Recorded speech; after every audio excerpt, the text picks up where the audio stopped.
All right, all right, all right. Whoops, my mic. Let me get my mic here.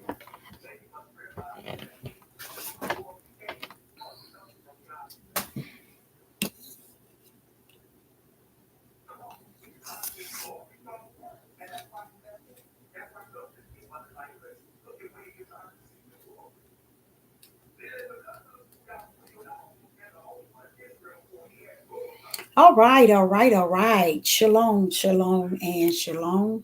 Sister Deborah, prophetess in the wilderness. And you know what?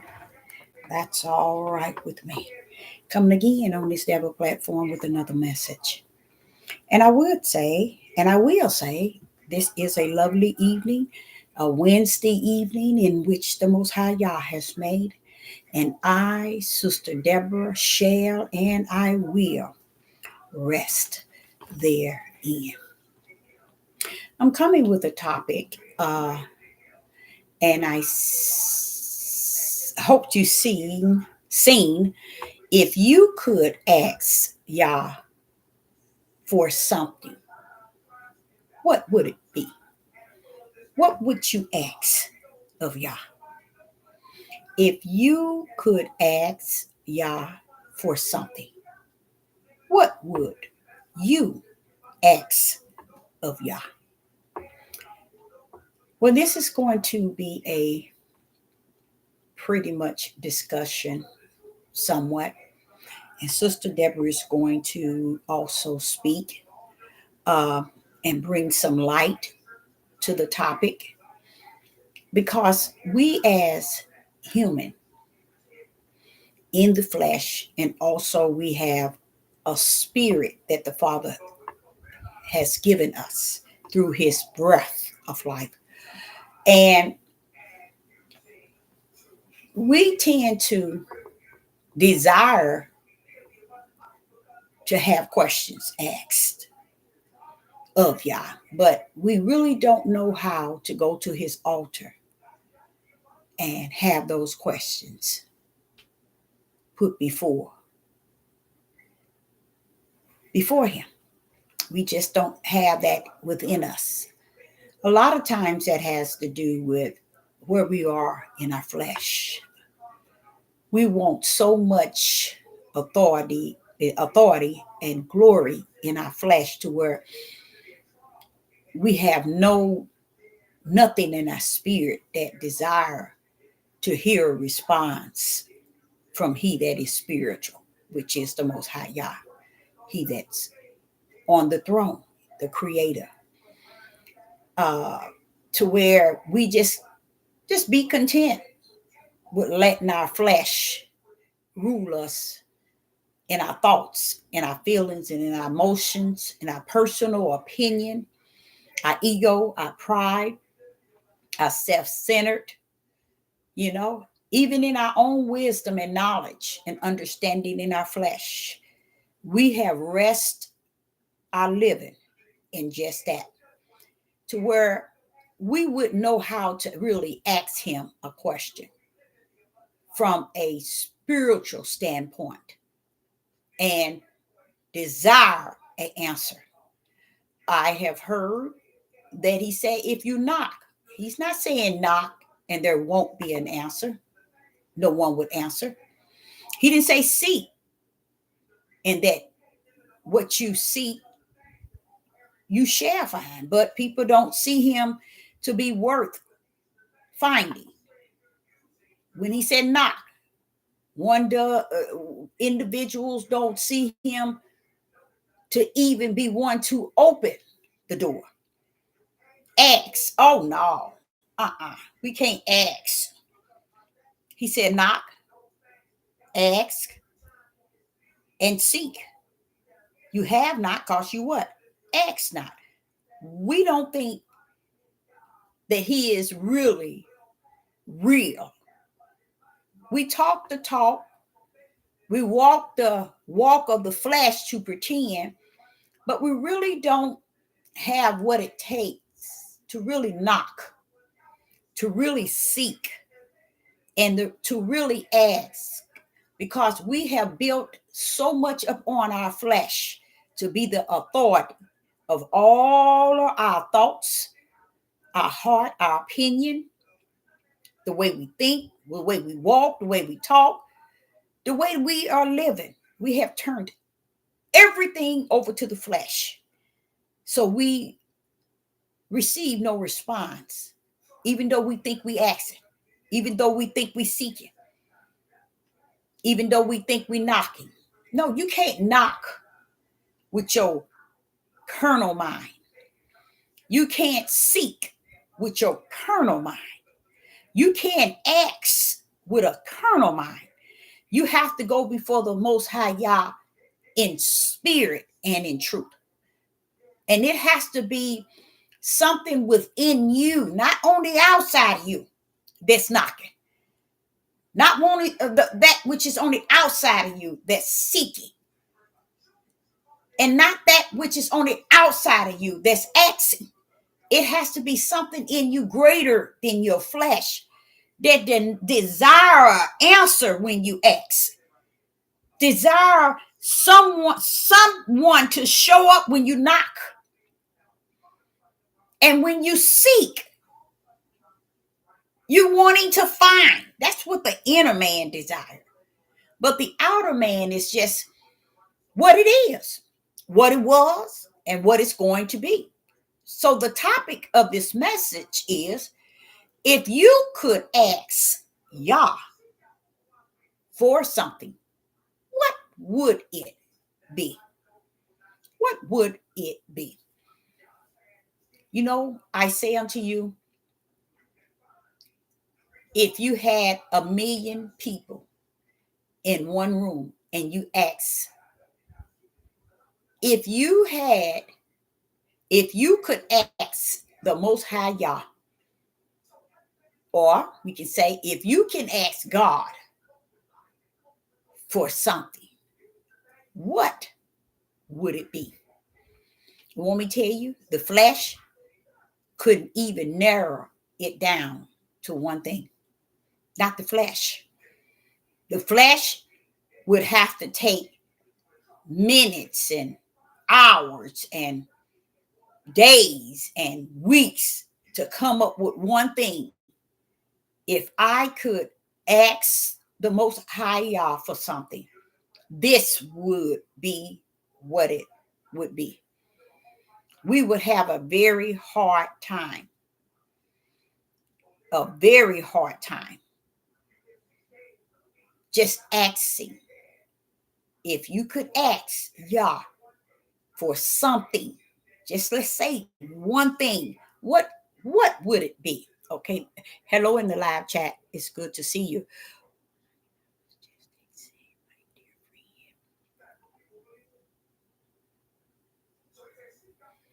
Oh, wow. Because it's something, I know you might not understand this. It's something that's very important. You know what I'm saying? Because even though I'm speaking in the spirit realm, it's still things within the natural realm, the carnal mind. It says, oh, if I could just ask the Most High Yah. Many people go before the altar, and the altar might not be the altar of Yah, but within them, they would consider it the altar. Because going to the altar is vain and vax if you're going with a carnal mind. You see, going to the altar of the Most High Yah, he already let you know we worship him in spirit. So therefore, we have to come in the inner man to the altar. You see, and that is too heavy and too hard for individuals to do, to even think to do it, to even feel to do it, to even want to do it, because it levels off really who they are as far as what? The tare and the wheat. because they don't see it worth, or him to be worth, them approaching his throne from their inner man to his spirit. See, we want to deal with Yah at the level of our flesh. And 99.9 don't want to see him at no other level but the level of the flesh. And the level of the flesh is where we are so comfortable with the faking in a means of trying to say, I'm going to make it if I fake it. You know, that's what everybody else is doing, so why not? But this here is why many answers are still going to and fro. This is why so many people have been in different places of worship many years and still going to and fro on these devil platforms, trying to find a place.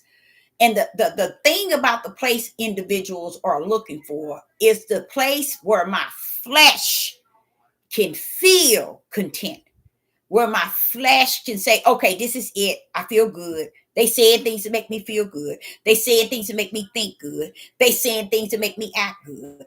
You see what I'm saying? They would reside in the place of individuals that are preaching and teaching things to them that allow their flesh to feel so balanced. You see?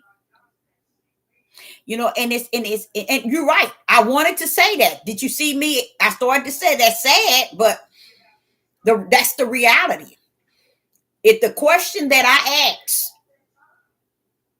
is very powerful, because it's saying, who's to say that Yah is not saying, okay, the prophet is opening up a doorway, you see, for you to enter in to my gate. This is your opportunity. Who's to say that that's not what Yah is doing at this moment? But like I said, people are looking for only knocking, asking, and seeking that which is comfortable for the flesh.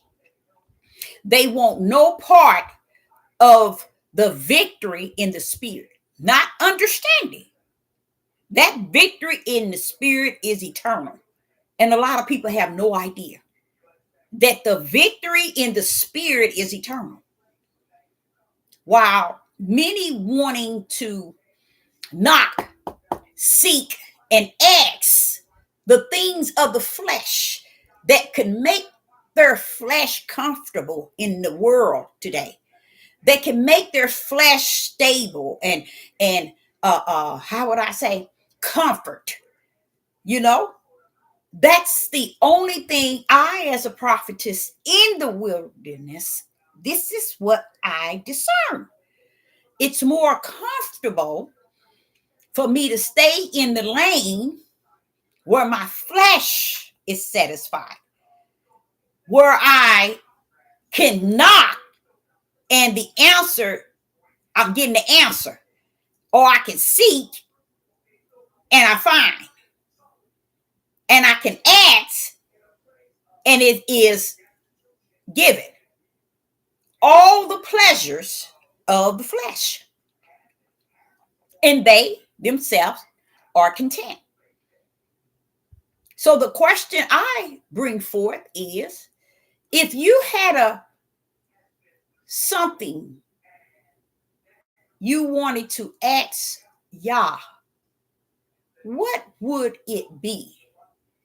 You see, there is a few verses talking about sharing with one another. You see, because a lot of people think that they are just in it alone, and they really not. But they don't understand that when you are in the flesh and you're walking in the flesh and you are the terror, you can deny being the terror, you can deny being walking in the flesh, you can deny it all. But what shows up is the reality. It don't have to prove it to me. It don't have to prove it to Y'all, it don't have to prove it to no one. Flesh is going to be approved because it's going to have its way. It's all about, if y'all say you knock and the door is answered, you seek and you shall find, you ask and it shall be given. 99.9 does not and will not take him at his word. Why? Because they believe anything that they desire and they ask and they knock and they seek, there's someone on these platforms or even themselves, their worst enemy, is going to assure them that they can get victory in the knock, the seek, and the ask, because the flesh is satisfied with the results.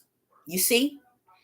And this is why the spirit of Yah and the power of his might is not revealed in this day and time. Not that it does not exist, because it exists, y'all. It exists right here today. But it's more terror than wheat. The harvest is ripe. It's ready. But the labors are few. But it's all set up with the few labors that Yah has put forth. Yah is not bringing more labors out. You know, it's time to wind this thing up. The question is, if you could ask Yah something, what would you ask him? You see? But if it's personal, then, you know, it's good, you know, silent, if that's what. But it's just, Sister Deborah is putting forth something, because I'm going to give you an example of an individual that Yah dealt with, who only asked for something and he got it. He got it exactly what he asked for. But he learned throughout his whole life that which he asked for wasn't worth having. But somewhere this individual felt that since the Father is going to bless me with something, this is what I desire to have. Okay. And we speaking of Solomon. Solomon was put in a position as the king, his father's seat as the king. And he had the multitude of Israel. I mean, a multitude of people that he was king over. So being king over this multitude of people, he had to know how to make righteous decisions. You see? So when the father confront him,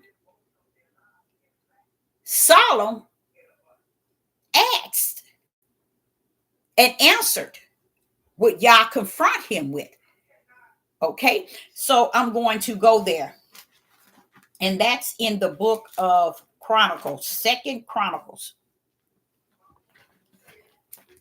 Second Chronicles chapter 1 and verse 7.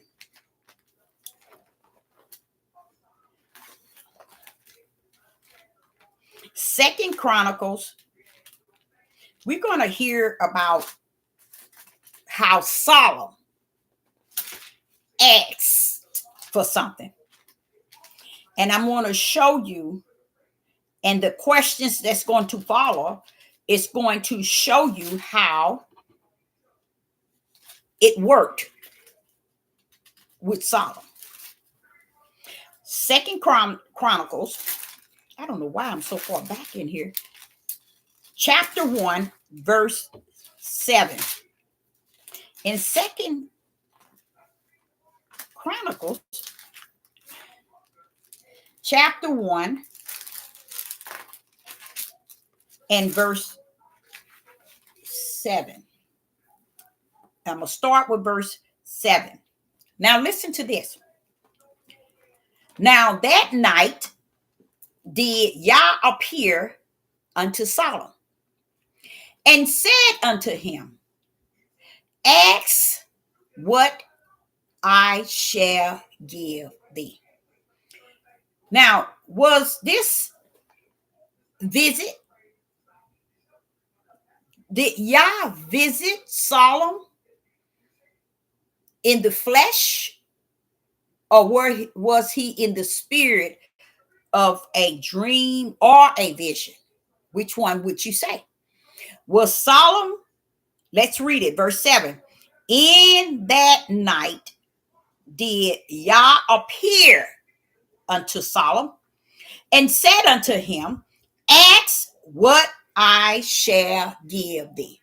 He was asking Solomon, what do you want me to give you? Why? Because Solomon now have the seed of David. He couldn't ask for materialistic of anything, nothing. Why? Because he already had all of that. So the Father put before him, and this had to be either in the vision or a dream. And he said to Solomon, verse 7, he said, in that night did Yah appear unto Solomon and said unto him, ask what I shall give thee. Verse 8, Solomon said unto Yah, thou hast shown great mercy unto David, my father, and has made me to reign in his stead. So Solomon already have the seat of David. So he's now the king. Verse 9, now, O Yah, let thy promise unto David, my father, be established. For thou hast made me king over a people like the dust of the earth in multitude. So that was a lot of people Solomon was over. He was now taking the position of David, his father.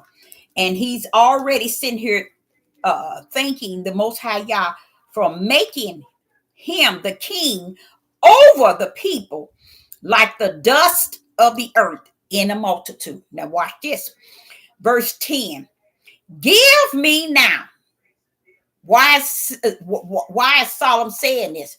Because Yah asked him the question in verse 7. What shall I give thee? He's speaking this to Solomon. And Solomon said in verse 10, give me now wisdom and knowledge, that I may go out and come in before this people. For who can judge this thy people that is so great? So, oh man, Solomon was over a multitude of people, okay? And he's now answering what the father asked him. What shall I give thee, Solomon? Solomon says, give me now wisdom and knowledge, that I may go out and come in before this people. For who can judge this thy people that is so great? Verse 11, and Yah said unto Solomon, because this was in thy heart. What was in Solomon's heart? Solomon had in his heart to now have wisdom and knowledge to be the king over the people, to make the right judgment and choices for the people. So he said in verse 11, and Yah said to Solomon, because this was in thy heart, and thou hast not asked riches, wealth, or honor, nor the life of thy enemies, neither yet has asked long life, but has asked wisdom and knowledge for thyself, that thou may judge. You see that word judge? Judge my people over whom I have made thee king.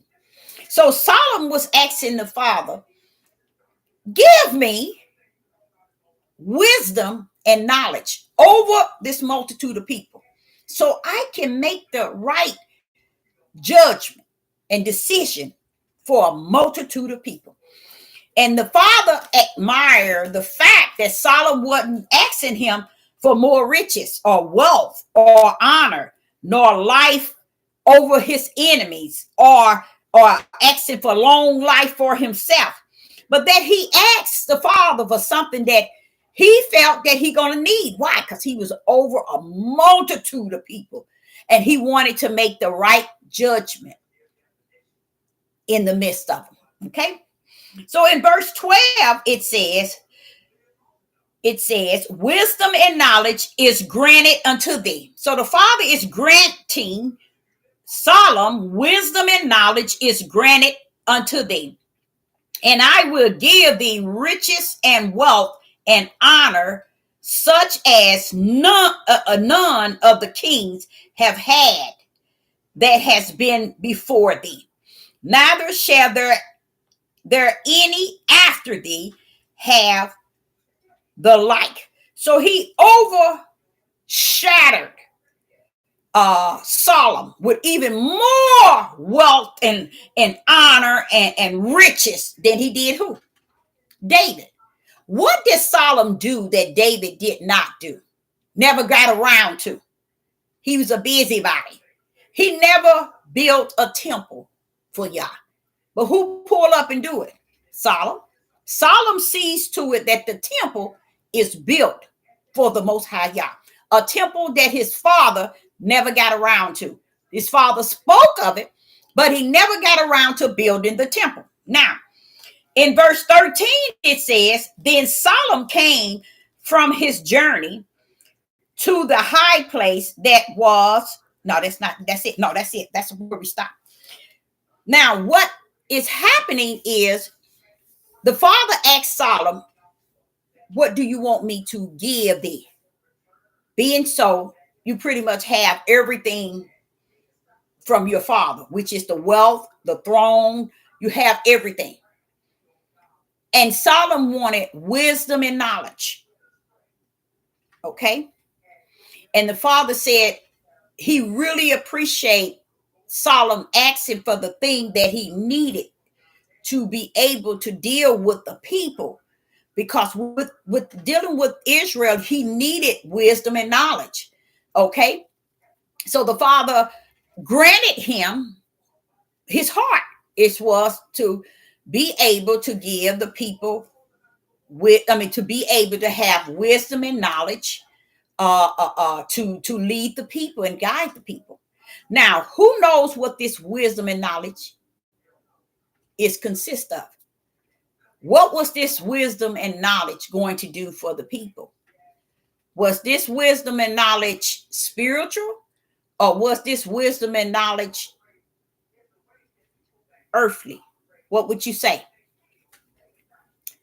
Was this wisdom and knowledge spiritual, or was it wisdom and knowledge earthly? Anybody in the live chat? And maybe this is going back to what I started off saying. People want to deal with Yah from the carnal mind. They want the things that they can defeat in their carnal mindset, meaning in their flesh. You see, they don't want to knock on the spiritual door. They don't want to seek the spiritual Yah. They don't want to ask the spiritual Yah that sits on the throne anything, because they feel everything they desire they can conquer in their flesh. Yes, it was. No, it wasn't spiritual. It was natural. Okay. It was the ideal of knowing the things under the sun. Okay. The things that is created under the sun is created for us in the natural. Okay. So the wisdom and knowledge that Solomon was given, and he was really asking for it, and that's what Yah gave him, was what was under the sun.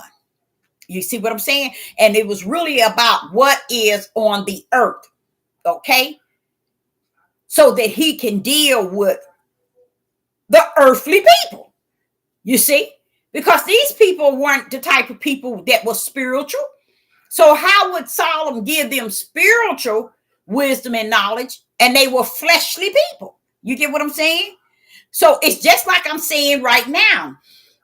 You all might not even believe that there is more. If you had 1 million people in a stadium, about 1 million people would choose the way of their flesh. Yeah, okay, then. They would choose the way of their flesh than to even think or to desire the way of the spirit. You see? They would choose the way of the flesh than to choose the way of the spirit. You see, that's why the Father said to me that it's over, it's finished. He said, this is what he gave me, y'all. He told me, he said, now, Deborah, you have read, but let me explain to you. I did not come down to Israel because I didn't have anything to do. And I know you all have heard this. He heard the cries of Israel in Egypt. Remember, it talks about the cries that went up to all the way to the kingdom.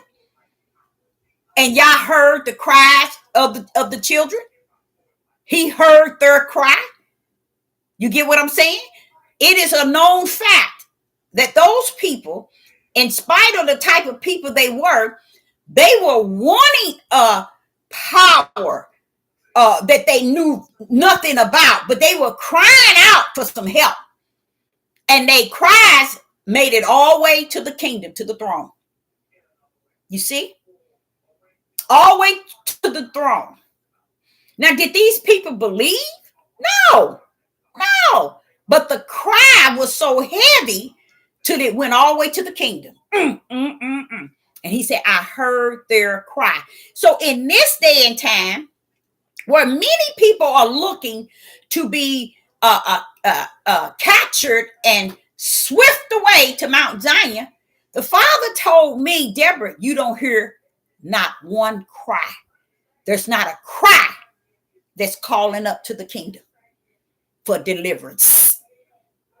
Okay, let me say that again. Israel cried, even though they didn't know the Yah, but they were crying for something they did not believe in, nor did they see, but they was crying out for help to where their cry reached the kingdom. Ooh-wee! That reminds me of when I cried out to the Father. Can't nobody tell me he didn't show up. And when he showed up, he showed out. So I'm just got chills on my arm because just the thought of the cries of Israel in Egypt. And those cries went all the way to his throne, to the kingdom. And that's when he made the move to come down. You see, a lot of us want to give all the glory to Aaron, to Moses. And right here today, everybody gives the glory to everybody. How about giving it the glory to he that sits on the throne? How about that? You can't, can you? You can't.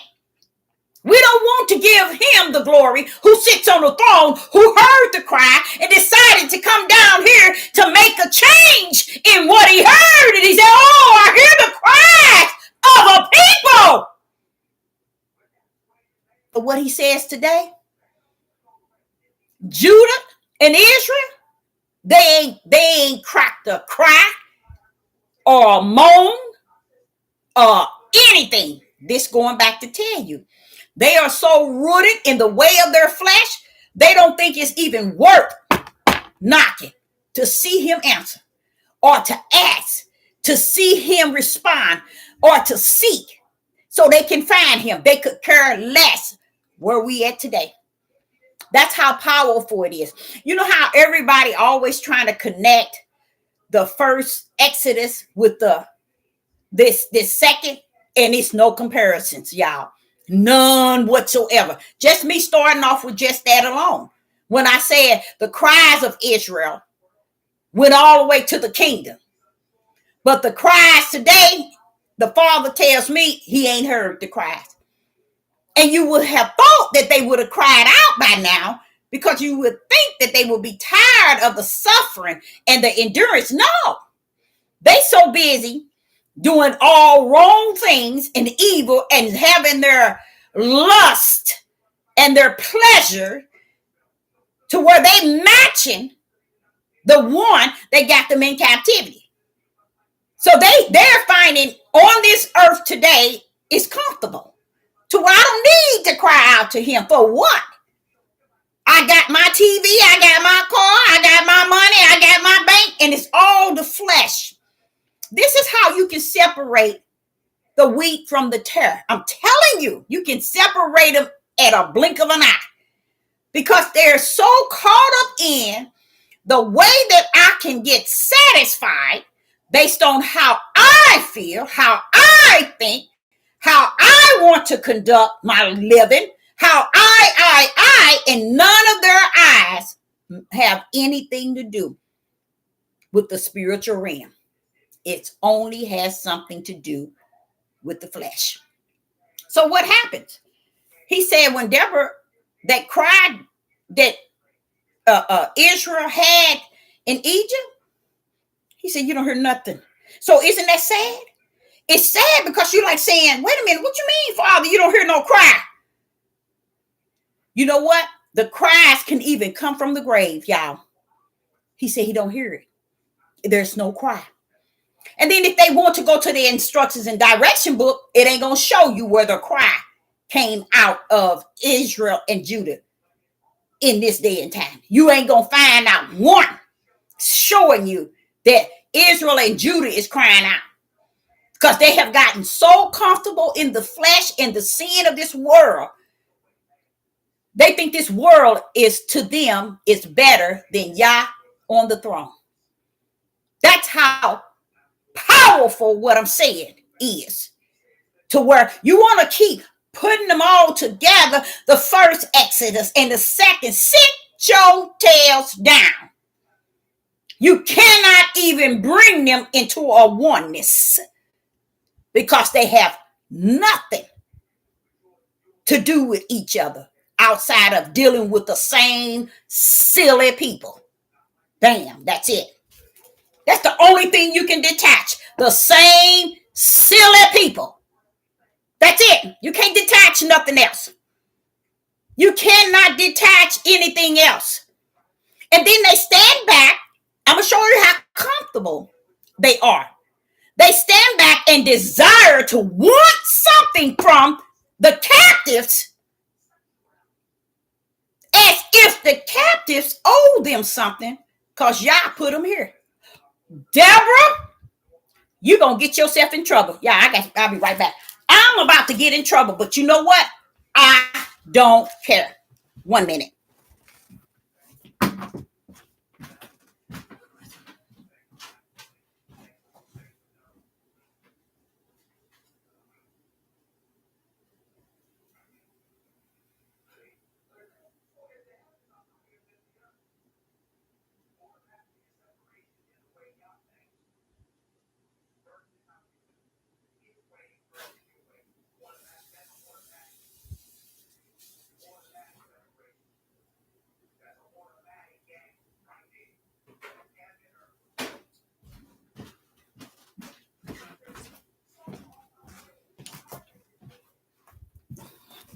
Now, did you get that? I hope you did, because I did. That's the now. Let me break that down one more time so you can get it. They sitting their tails around, waiting for the captives to give them something, because Yah brought them here. You see? But they feel that the captives owe them something. The only reason why you all would think that the captivity, oh, the people here in this captivity owe you something is because you're not the true believer of he that sits on the throne. You are the terror and not the wheat. That's why I said over and over, and I taught so many videos explaining to people, you have to understand and embrace and salute Deuteronomy 28, especially the end game. Because what we did is, and we're still doing, we're looking for something from the hand of he that had us in bondage and in captivity. We're looking for the hand that got his yoke around our neck. Still yet? No, we still in the land of our captive. And we're looking for them to give us something so we can remain here feeling like we feel. I belong here. They owe us something. When you have a mind like that, you don't have the mind of the Most High Yah residing in you. And that's where you know that the people are bent up and bent down. And the wheat and the terry has totally separated themselves. I can understand the mark in the forehead of those that are Yah. All of it, because it has to be done. These things need be. So that the separation of who's who and what's what is completed. Because like I said, the first Exodus, before he even got off his throne to come down, he heard something. And that was their cry. It reached his throne. Today, nothing down here in this country, Judah and Israel ain't even cranked up a cry to send to the heavens, to the throne. Because they are in love with where they're at. If you got 100% of Israel and Judah here in the four corners, 90% will probably kill you. Now, you're speaking of 100. 90% will probably kill you if you told them they were Israel or they were Judah. They probably would kill you. That's how messed up your tribe is. And we so busy trying to belong to them and to get them to understand. And I sat back and I said, Father, seem like our men is going further distance. Why are they going to the left and to the right? Why are they going on all these other gods? Why are they idling these other gods? He said, Deborah, the wheat is separating themselves from the tare. So let the tare go where they need to go. You see? And in the same process, we're trying to battle the captives. And those who got a yoke around our neck, we're trying to tell them they owed us something for being here. I've seen people that's been on here 20 years. 20 years trying to uphold Deuteronomy 28, 10 different ways.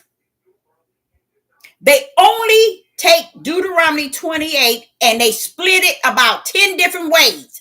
It depends where they want to feel that thing. That's because they so confused in not knowing. When you don't have spirit and truth, you're going to be all over the place. And that's where they're at. They're all over the place. See, they have forsaken the fact that the creator that's on the throne, that's going to deliver Israel out, he was the same one to put Israel in. We shouldn't be trying to charge our captives or trying to fight for them to give us something because we are entitled. That has nothing to do with us. That's the Most High Yah doing. That's not our doing. That's the Most High Yah's doing. It's not for us. Just like in the first Exodus, they didn't do that. When did Yah tell Moses? Moses, go to Pharaoh and tell him, y'all give them silver and gold. Give them everything they need that they're entitled to. No, no, no. You see the messed up, the difference Israel from then to now, as south is to north. That's how distant the two Exodus. The Israel today is begging and insisting on he that has us in captivity and their yoke on our neck. We are insisting that they owed us. You know why? Because we're full of the flesh and have nothing in the spirit. That's the difference. Do you go back and see if you see Israel and Judah in Egypt telling them, we ain't leaving till you give us this. You owe us this. We should get reparations. No. They let Yah do what he do best because they were just that ignorant as they are today. Worse. What those people gave them is because of Yah. Why is it we still don't want to wait on the one that sits on the throne who signed the order for us to come here, and he's going to sign the order for us to come out? Why we can't trust in that same order to tell this four corners, give them what due them? No, we don't want to do that. We overstepping our boundaries. Saying, but it shows that the people been on this devil platform for years, don't have no faith.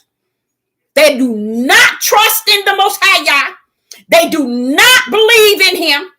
They step over the boundaries of any spirit and truth. They don't teach spirit and truth. They don't walk in the spirit. They don't talk in the spirit. And they don't conduct themselves in the way that the Ruach is in full control. They forever fighting and trying to battle and win something in this. I see now, how is it that this country is going to give you something when the Yah was the one that put you here? You see? But they don't want that. This is the same thing I just got through saying. They don't want to knock. They don't want to seek. And they don't want to ask he that sits on the throne nothing. And that's how I discern Israel and Judah in this day.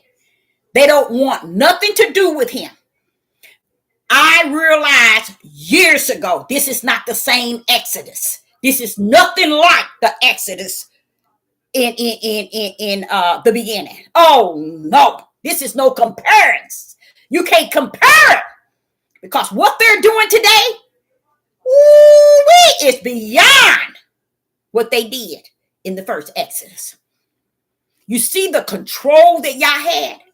Yah told Moses, and told him to take Aaron, go and say, and when you get your butt over there to tell Pharaoh, I'm going to harden his heart. You see? Who you think ruling that? Who do you think ruling that bad boy? 100% the Most High Yah. What was Israel? Stand down. What was Judah? Stand down. And all that time he was doing it just so they can see the Yah that was fighting the battle for them. And they still walked their jack-leg tails out of Egypt with no respect for that God that heard their cry. So this Exodus is worse because we set our tail, be our families and our ancestors and us, it past 400 years, and we still ain't gripped none of it because we're trying to fight a battle that never was ours.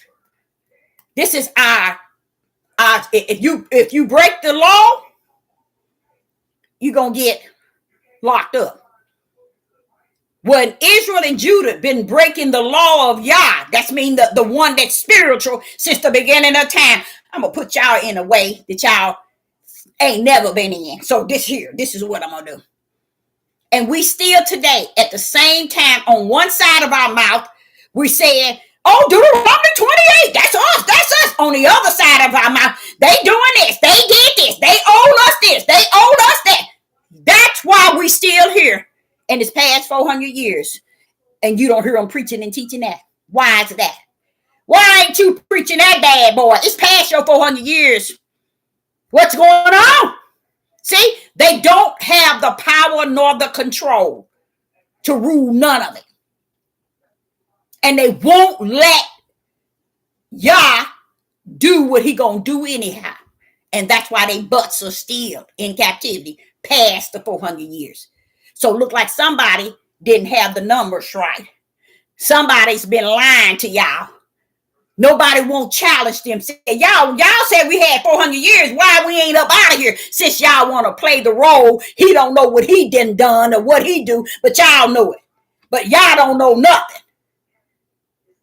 And that's where the mindsets are at today. And the question again, if you had a chance to ask the Most High Yah something, one thing, what will it be? You know what? They wouldn't even want to ask him. Because what they want is still the carnal things, the things of the flesh. They couldn't even want to ask a spiritual creator one thing. Because they know the thing that they want still rests in the carnal mind. In the carnal mind. So instead of knocking, I bypass. Instead of seeking, I don't want to look. I don't want to see. Instead of asking, no, I'm not asking them. I get what I'm going to get. I work. I use this. I get what I want. That's why they're still here with that mentality, even to the point where they're trying to force the mindset of those who have been sealed to put their yoke around our neck and sealed to treat us like we're in captivity. They are sealed by the right hand of the Father, and ain't nothing nobody can do about it but honor the Most High Yah for his doing. But they don't want to do that. They don't want to do that. And they don't have to. It's over. It's finished. Now we are not waiting. We're right in the beginning of tribulation. And tribulation is not going to be long, y'all. It's just the fire has been kindled. The judgment is here. It's just everybody waiting their turn to feel this thing. And don't think. I love what these three guys were teaching. Each one are different. They don't even know each other. I love what they say. They say, y'all, we up on tribulation. We ain't getting out of it. See, and that's what Israel and Judah think. They think they're gonna beat this thing. They think that what they have, they're gonna take it up out of here. They think who they are and what they got is all that they need. That's why they don't knock. That's why they don't seek. That's why they don't ask. Because they figure, well, I'm going to ask him. I got everything I need. Why should I seek him? I'm content. Why should I ask him? Oh, well, I don't see what I need to be asking for. So the question again, if you had a chance to ask the Most High Yah one thing, what would it be today?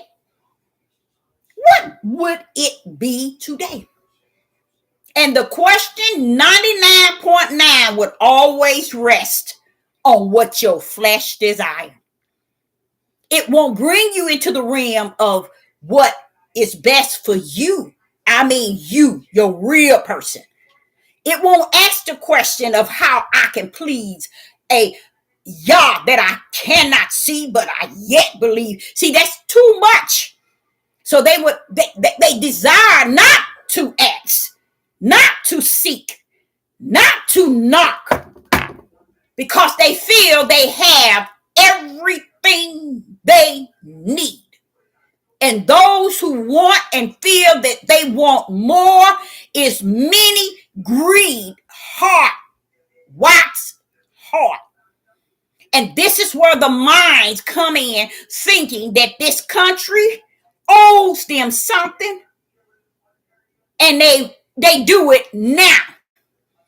You cannot have spirit and truth residing in you and begging the world to give you something that they owe you.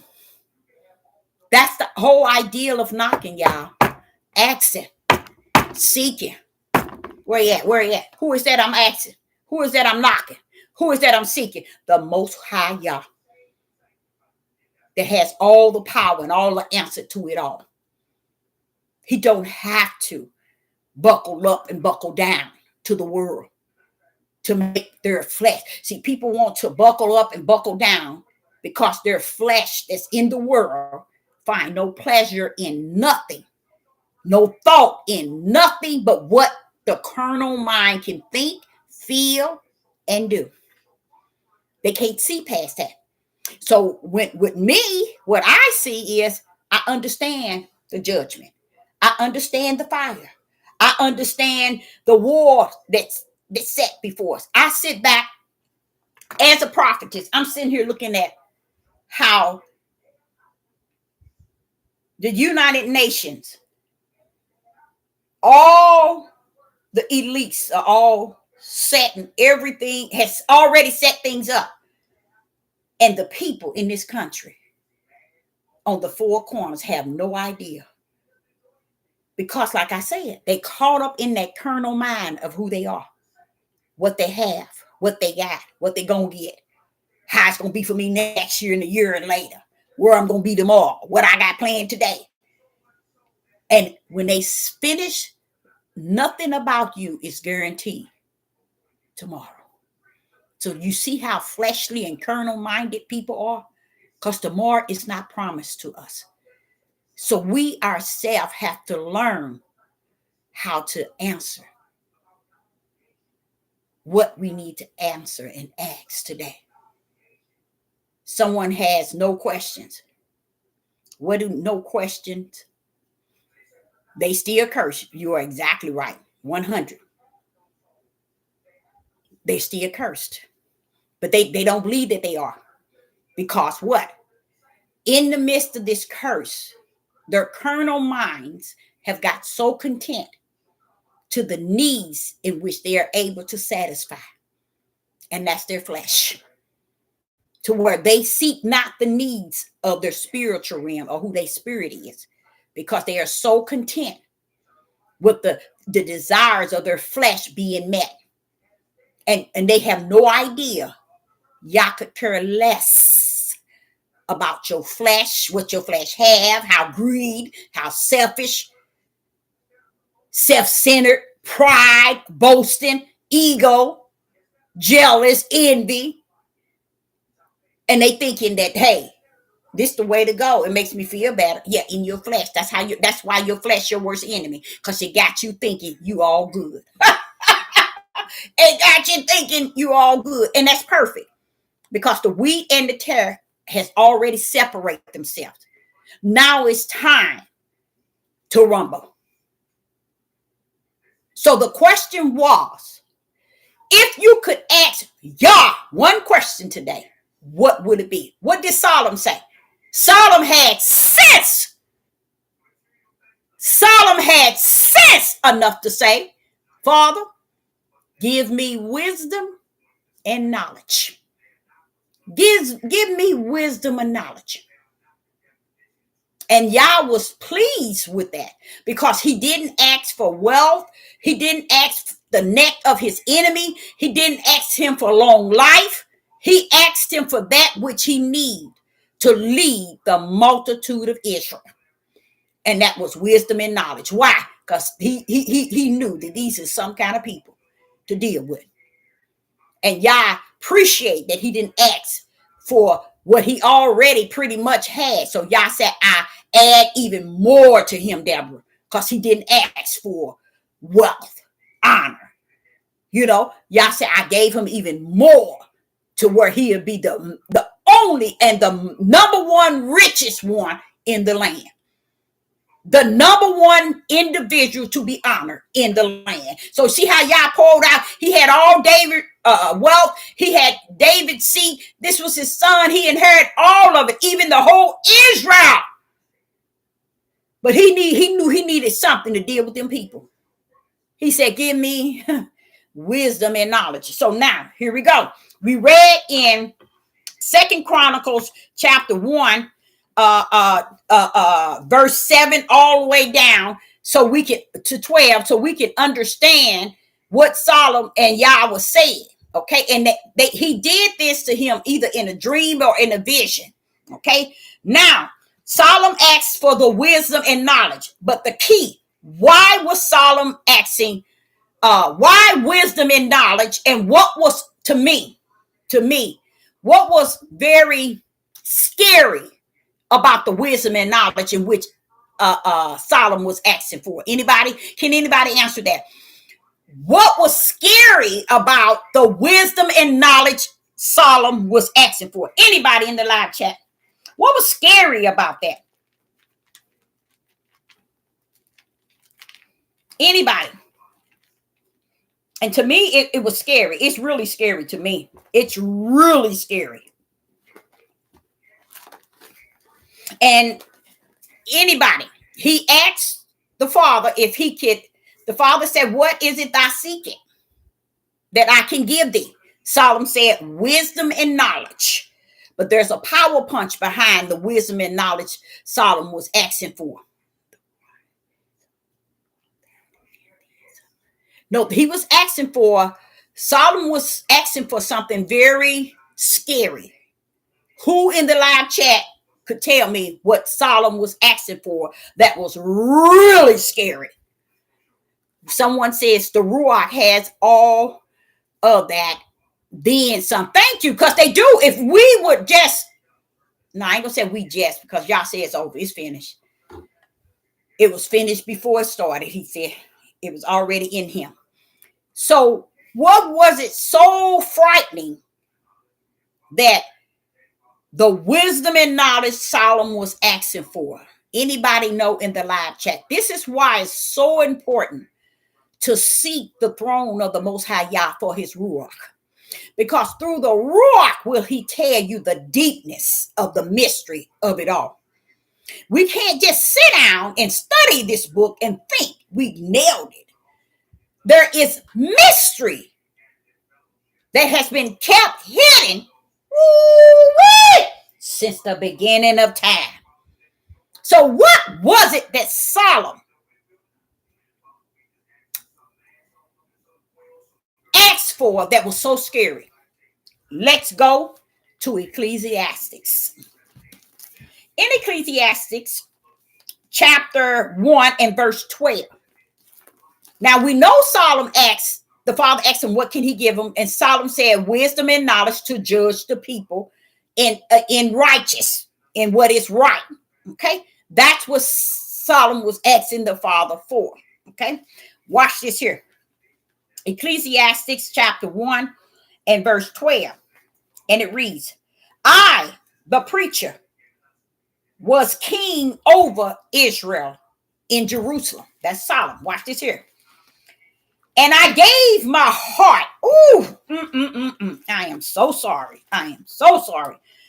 Solomon said, I gave my heart to seek and to search out all the wisdom concerning all the things that are done under heaven. This so travail have Yah given to the sons of man to be exercised therewith. Keep up with me. Verse 14. I have seen all the works that are done under the sun. And behold, all is vanity and vexation of spirit. Verse 15. That which is crooked Ooh, Solomon, I hear you. I'm feeling you. I'm feeling him. I am feeling Solomon. That which is crooked cannot be made straight. And that which is wanting cannot be numbered. Ooh-wee.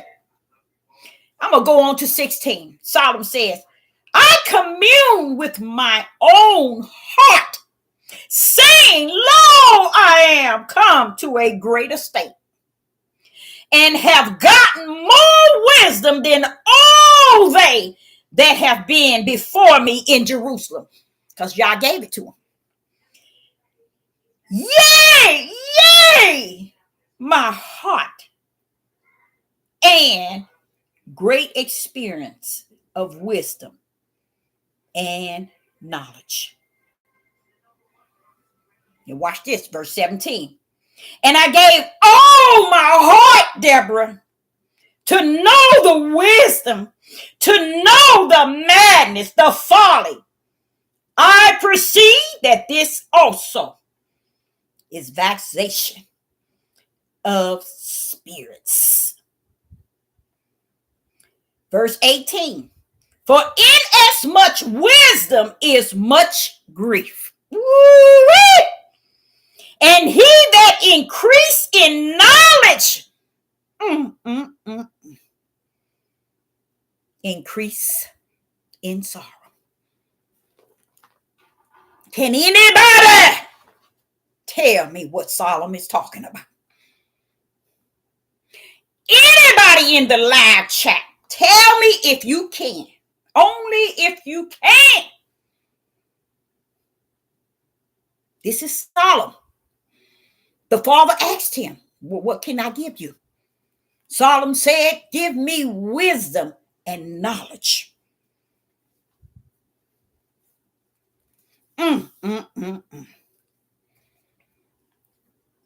It is so powerful just listening to Solomon, because thinking of myself in this day and time, Solomon, I'm with you on that. I feel you. I can salute you. I know that's my brother. I know without a doubt that's my brother. I'm feeling him. I know exactly what he's talking about. Can anybody in the live chat? And I'm going to leave the comment line open. Tell me what Solomon is saying. You won't be able to. That's why I'm saying it the way I'm saying it, because I know you won't be able to. This is a means of how so many people don't understand. When the Ruach in you, he checks. Check. That means he's going to tell you, or you're going to come so close, you're going to almost fall over the hill, off the mountain. That's just how close you're going to come to what understanding what Solomon is saying. No one wiser than him. He gave him loneliness, but yet not. I like that. You say that he gave him loneliness, but not yet lonely. That's sweet. That's so sweet. And want me to tell y'all something? This is the reason why Sister Deborah say to you all, it's over. It is really over. So when you're running around here thinking because your flesh got something, you have nothing.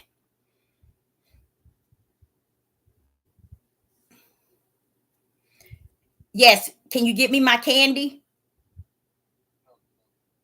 Ain't nothing wrong. Okay, thank you. That's my son. He's calling to see if it's anything he could get me.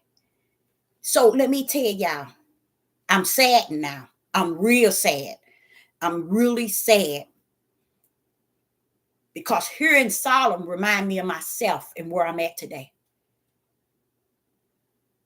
I'm there where he was. I'm there. See, Solomon had to deal with the multitude of people. Just imagine thousands of Israel and Judah that he had to deal with. You remember the lady that came, her baby had died, and she had took the other lady baby, telling me the baby was hers. And when he wanted them to, he said that, okay, cut the baby in half, and the other one didn't want it done. The real mama didn't want to see the baby dead, but the other one was all for it. You see, that's, do y'all, no, Father. You see the mindset. Let me say that again, because I know it went straight between your head. It didn't bust your head wide open. That's what you see today running around in the world. People taking their own people's lives, their own tribe. Now, if you were pregnant and your baby died, why are you going before the king lying that this other woman baby is yours? That's how deep wicked is today. That's what Solomon had to deal with. But he didn't have the heathens and Gentiles, y'all. Come on now. Walk them on in it, Deborah. Walk them on in it. Take them there. They didn't have the heathens and Gentiles, the law of this land. He was the law. He was over Israel and Judah all by himself. So he said to the Father, if you can give me some wisdom and some knowledge on this earth, just give me that which is under the sun, Father, because that's where I'm going to need. Because I'm dealing with people under the sun, Father, y'all. Give me the wisdom and knowledge to deal with that which is under the sun.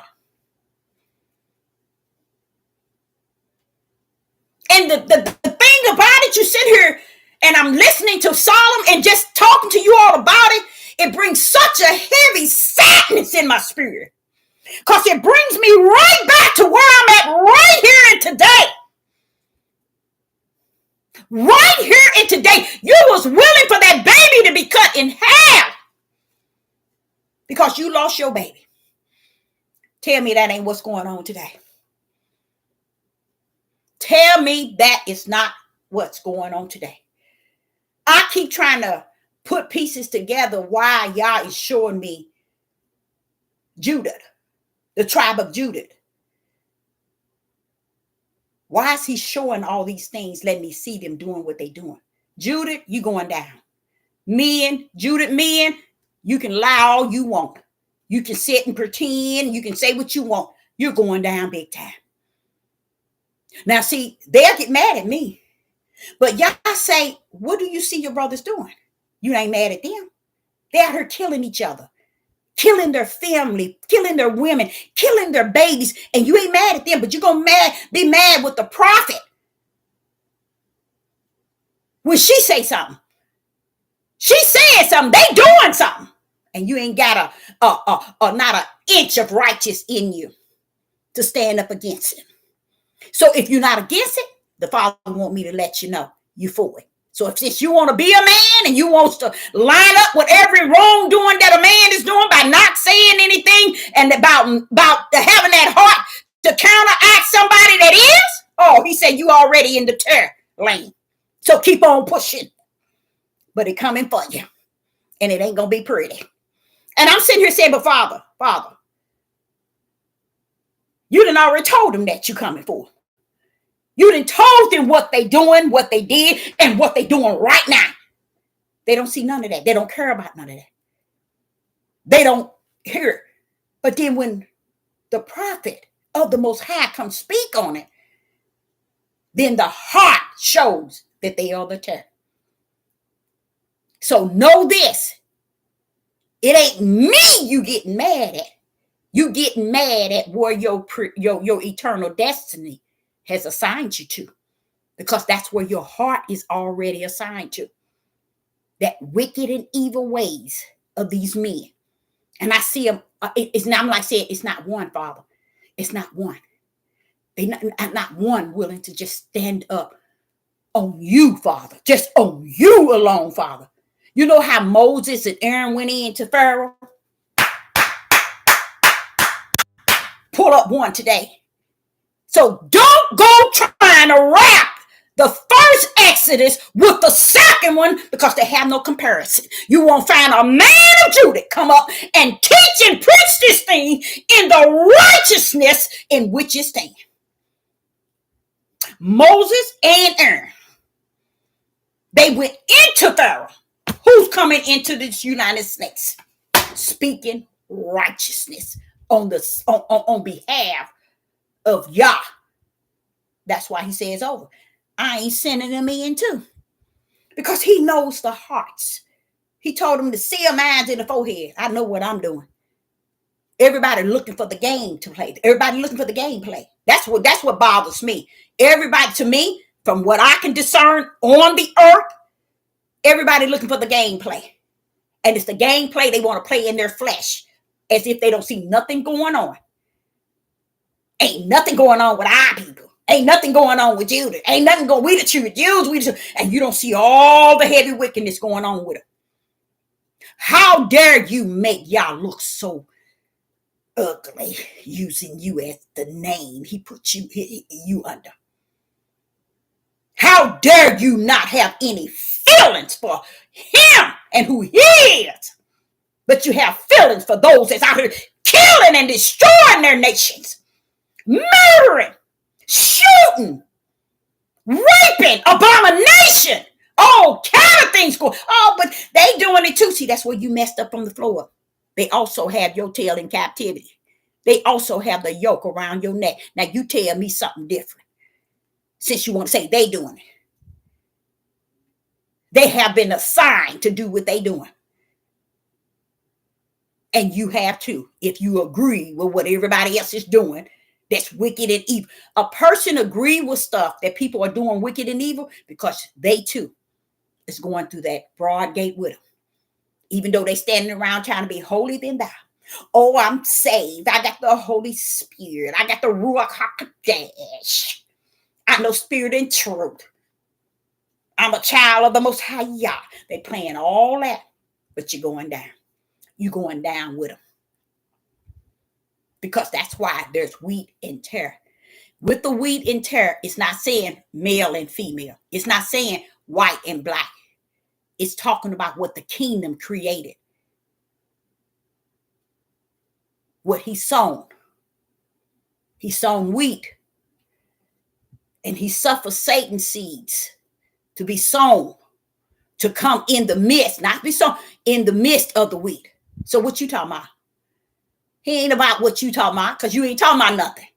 You think in flesh realm. He over here in the spirit realm. And people think in flesh realm. He over here in the spirit realm. People think in flesh realm. He over here in the spirit realm. So what the power of what Solomon was going through is that he asked the question, that one question, as I sit and say today, and it's so hard for somebody to ask. Well, the question that I would ask y'all is too hard because you're flesh. Because what you want is the things of the flesh. So if you can't have the things of the flesh, I choose not to ask him for nothing. You can't question him. You can't use a lie from the pit of hell. What's knocking on the door, me? You waiting for an answer. What's seeking? You seeking what? Something that you're going to find. And you ask. How can you ask if he ain't going to answer? See? You've been lied to 24/24 all your life. And you still want lies. Why? Because the flesh wants to be content. It don't want to seek y'all. It don't want to ask questions. And guess what? Right now, y'all want me to let you know. He don't want to hear from you no way. How about that? Okay? Because you ain't asking nothing but the things that pleasures your flesh. So your carnal mind. So when you see Ecclesiastes and Solomon sitting here, from what I can see what Solomon doing, he's giving me the mystery and the warning. So Deborah, you said you got a 12, 13, 1,400 videos. You done said enough. Because you can make it 1,500. It ain't going to make no difference. Because Solomon's telling me a message. I'm thinking I'm giving you all a message. And y'all telling me, but baby, listen to what Solomon's saying, Deborah. Here's Solomon. And I'm like saying to myself, as I'm speaking to you all, I hear you, Solomon. I hear you. I know you're trying to tell me something. I know something is being told to me, because what Solomon is saying here, he had everything. He was the number one wealthy, honored king in the whole world at that time. He's saying that when Yah asked him, what can I give you? He told him wisdom and knowledge. To me, when Solomon asked Yah for wisdom and knowledge, somebody like me today or me yesterday as a little girl coming up, I wouldn't have asked for wisdom and knowledge. But because of his position to be over the multitude of people, he was wanting to be there to judge the people, to be there to preach to them and to teach them. And he felt he needed the wisdom and knowledge. But me, even today, and even as a little girl coming up, I wouldn't have asked Father for wisdom and knowledge, because what Solomon was asking for the wisdom and knowledge, hear me now, y'all, so you can get checked. He was asking for the wisdom and knowledge under the sun. The wisdom and knowledge that's under the sun is not greater than the wisdom and knowledge that is beyond, above the sun, in the bosom of Yah. You get it? That's the difference. So if you ever wonder what bent Solomon up and down, it's because he was wanting the things to be able to deal with the flesh of people. In their flesh, the wisdom and knowledge Solomon was looking for was the wisdom and knowledge to deal with the people in their flesh. Check. 99.9 didn't know that. The wisdom and knowledge that he asked Yah for was, he was telling him, let's get it. Let me get it for you. Where he was telling him that is under the sun. He wasn't asking the wisdom and knowledge where Yah, that's within Yah. He's asking him for the wisdom and knowledge to be able to judge these people under the sun. And once he understood it all that he asked for, y'all, he realized it's all vanity and vexation of spirits. Deborah is worthless. Let's go. Solomon said in verse 14, Ecclesiastes chapter 1 and verse 14, I have seen all the works, Deborah, now he talking to me, that are done under the sun.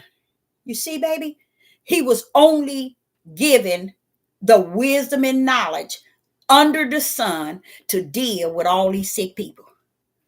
Hello. All is what?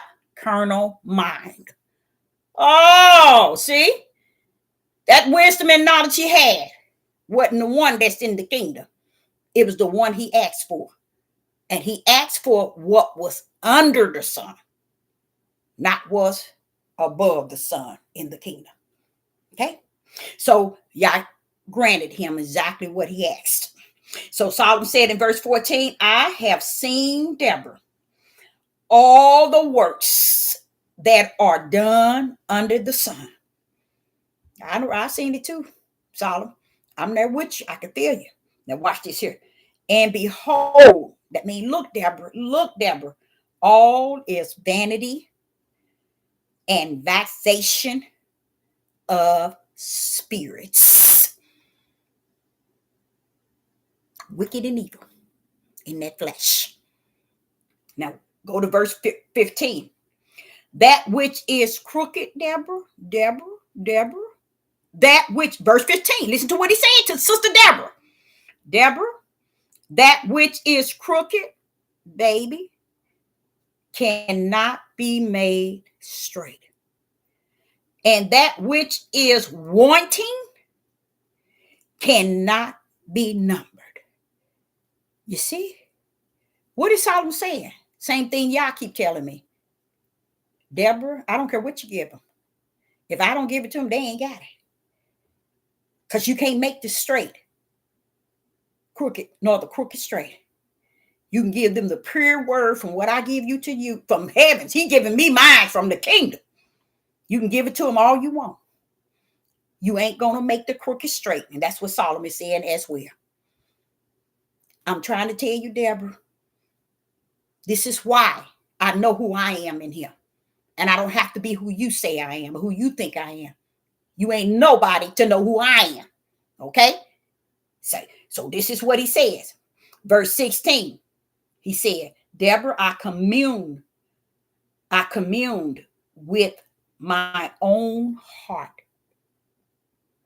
saying, lo, I am come to a greater stage. I have everything and have gotten more wisdom than all they that have been before me in Jerusalem. He got all the wisdom and the knowledge. Didn't he ask him for it? Y'all gave it to him. Y'all socked it to him, didn't he? Y'all socked it to him. He gave him exactly what he asked for. And see, all the money in the world, you built y'all a temple. All the wives and all the money in the world. You can tell this is a seed of Yah. Because he telling the truth. And this you won't hear nobody teach you on this Deborah platform. The truth of the whole matter. You can't make nobody straight, Deborah. I told you. You can stand on a mountaintop and preach 15 million videos. And it go in one ear and out the next. That's how potent the Ruach way of righteous is. It don't sit and stand and buckle up and buckle down to people to get people to understand it. No, it don't. Next! And it moves on. And you in the spirit realm have to move with him, not with them. Because they looking at you cockeyed. They looking at you backbiting, talking about you. See, you giving the right now prayer word. And they doing everything they're supposed to do. That's what the terror do against the weak. So it says here, and he went on to say, in my heart have great experience of the wisdom and knowledge. In verse 17, and I gave all my heart to know wisdom, Deborah, and to know the madness and the folly, Deborah, that's on this earth. Among these people, I perceive that this also is vexation of spirits. Yes, Solomon, I know it. I'm going to tell you something. These things that Solomon said is nothing new to me. This is what I've been taught since I was 4. All this stuff. And it feels good to hear him minister to my spirit. But yet on the other end, it's like a sorrow there. It's a sorrow there because you feel him. And that's where he began to say about all that he have, he died, and it goes to somebody who's really not entitled to it.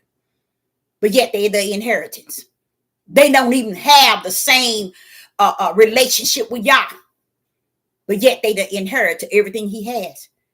And that too is vanity and vexation. Solomon called everything vanity and vexation because he realized when Yah gave him that wisdom and knowledge, he shot it to him. He socked it to him. You want to know what's on this earth among this flesh down here? Bam! There you go. How you like me now? Solomon said, I love you. But Father, under the sun, it's only wicked and evil. Praise the mighty Yah. It's no way in the world I'll be down here thinking I'm all that and some. It's no way. Because once you come to the understanding what's down here, like Solomon sitting here, that's what made him so miserable. Because he right now he hooping and hollering. I done seen everything under the sun, Deborah. All the wisdom and knowledge and all of it is wicked and evil. Solomon, I could have told you that. But I wasn't until now. You was then. And I thank you for your testimony. I feel you. So in verse 18, for in much wisdom, now listen to what he said. Watch this here. This is what gets it. This is what nails it. Ecclesiastes chapter 1 and verse 18. This is what nailed it with me. It's when he said this.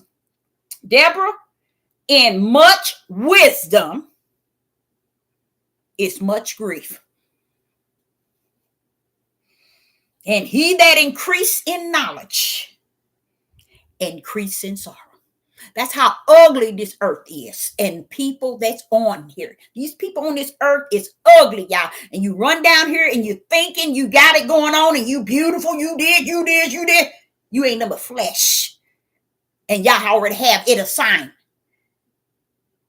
And the spirit that you live, they're in your flesh. It is assigned. So here goes Solomon. What was the key, Deborah? What was the key to Solomon? Can anybody in the live chat? And I know you can't, but the truth of the fact, Solomon said in verse 18, for in much wisdom is much grief, and he that increased the knowledge increased in sorrow.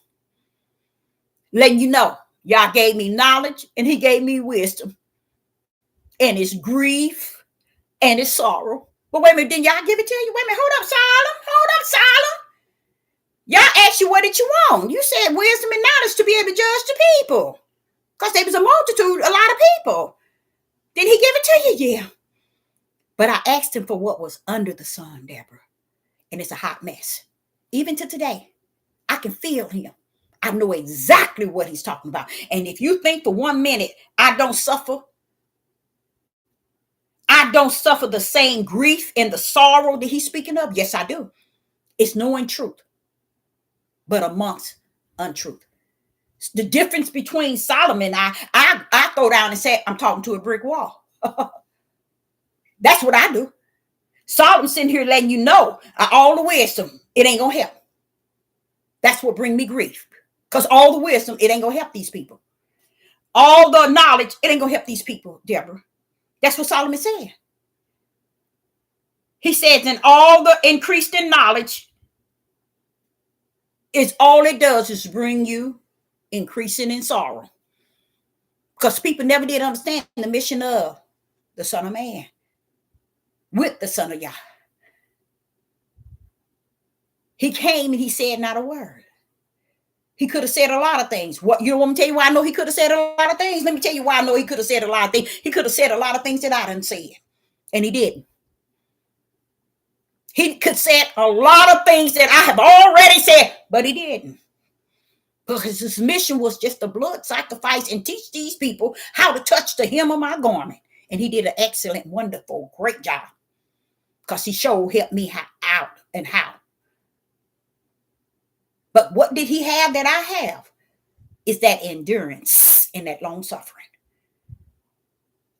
That endurance and that long suffering, because we know, as Yeshua know, as Solomon know, we are the seeds of the Spirit of Yah. They're sent down here to be a servant. We are to suffer long and we are to endure.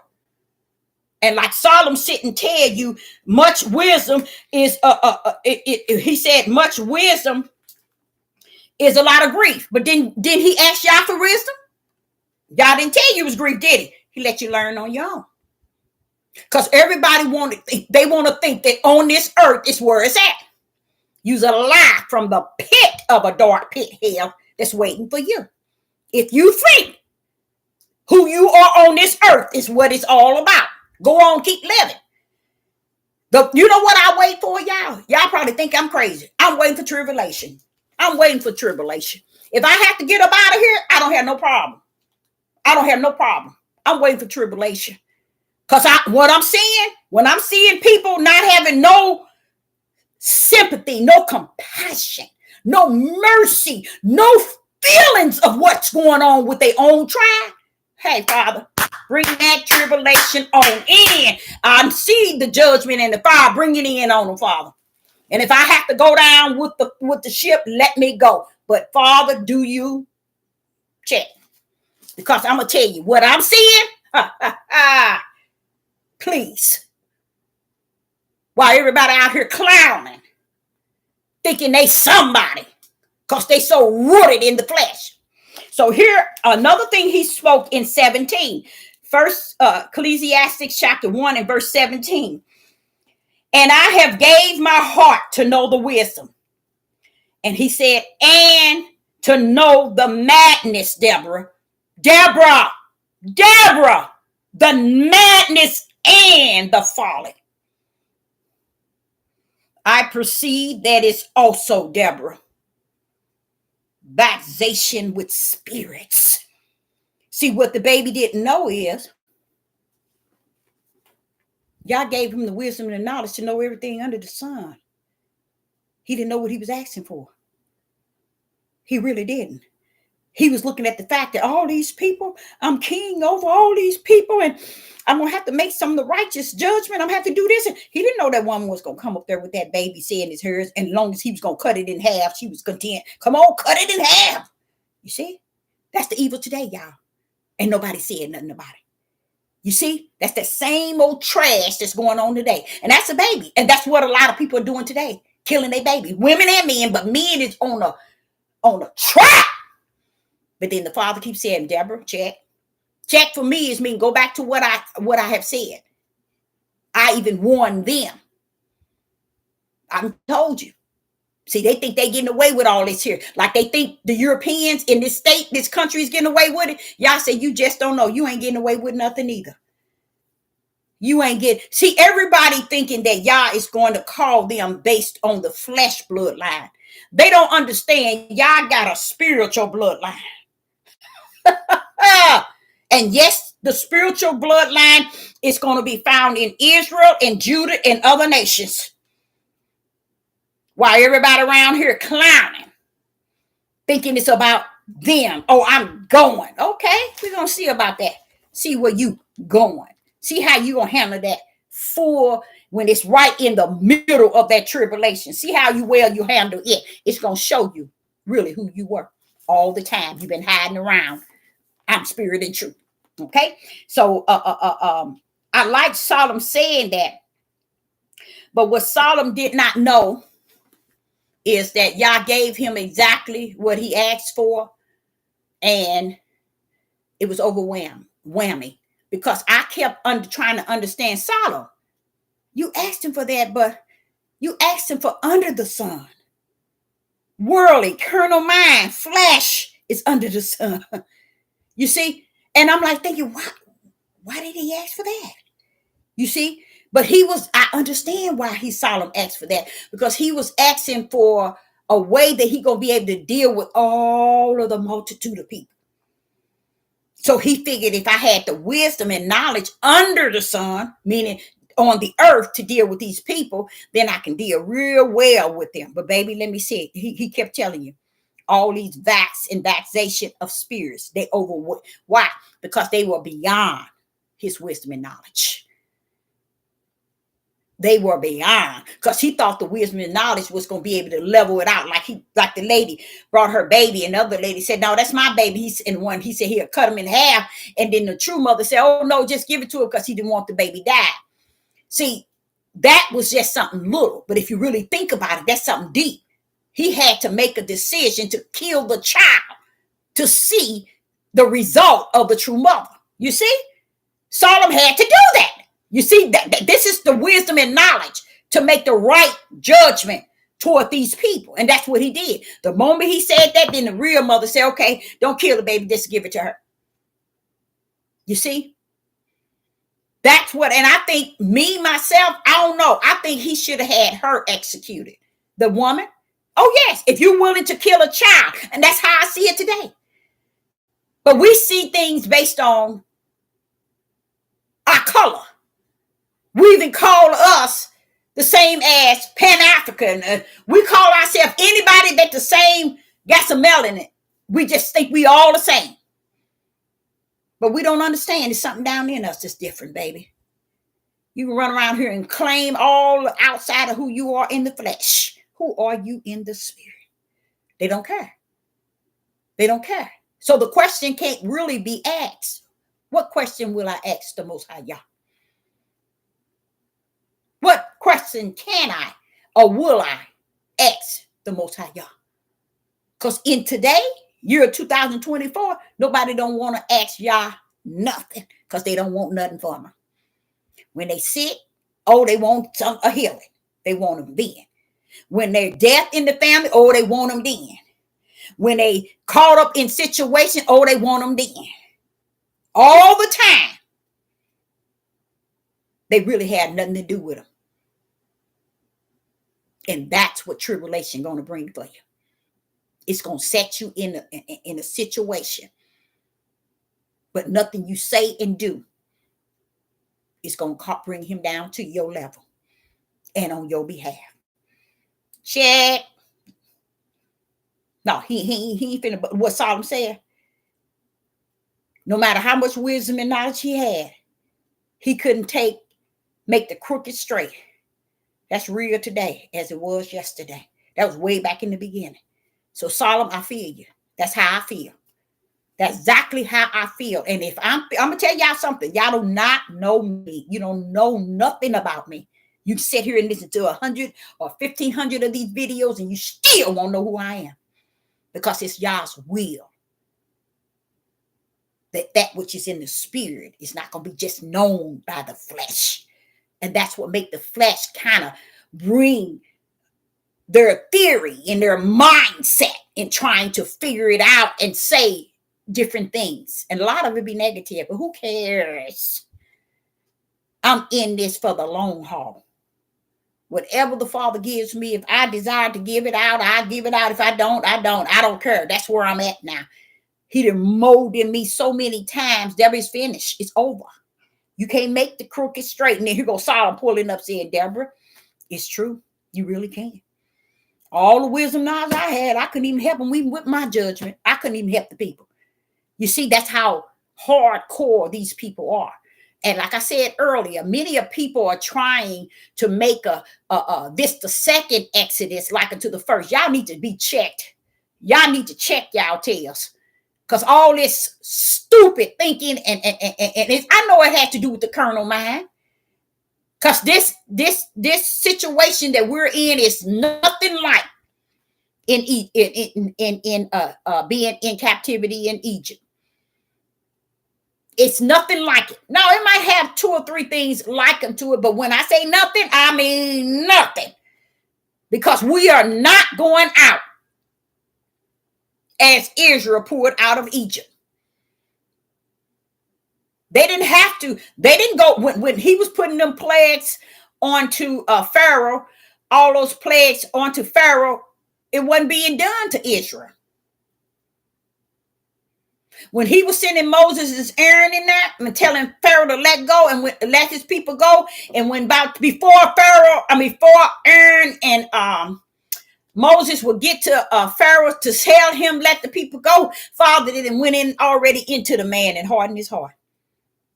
That shows you that this man would have let them people go the first time. See, spiritually, you don't think. That's why he had to enter into him to make his heart harden, to keep him from letting the people go. Why? I got to pull something out there. I got to pull some plagues out on them. And who are they for? Because they ain't for Pharaoh and his people. Couldn't be. Those plagues had nothing to do with Pharaoh and his people. Why not? Who can answer that question? Why did those plagues that Yah brought on Pharaoh wasn't for Pharaoh and his people? Why wasn't it? Why was the plagues that Yah brought upon Egypt and Pharaoh and them wasn't for them? Anybody in the live chat? Yep, his will gonna always be done. It always have been, and it always will. Even in spite of what we think we can doing. Even though it ain't even lining up with him. His will always been done. That's why he didn't pour out enough grace and mercy on us. So his will can be fulfilled. That's why, see, we thinking the mercy and grace was just thrown on us. For no, baby. He poured grace and mercy because he was making his will from A to Z. And guess what? He went all the way down. He closer to Z now. While we sitting our stupid tail up here, taking advantage of the grace and mercy that he had poured up upon us. And we don't even have grace and mercy for one another because we so caught up in our carnal mind and our flesh. And the reason the plagues that Yah poured out onto Pharaoh and his people, right? It was to show his power to who? To who? See, the simple question. That's a simple question. Reason why I make it simple to everyone. That's a good one, but I don't think it was for everyone.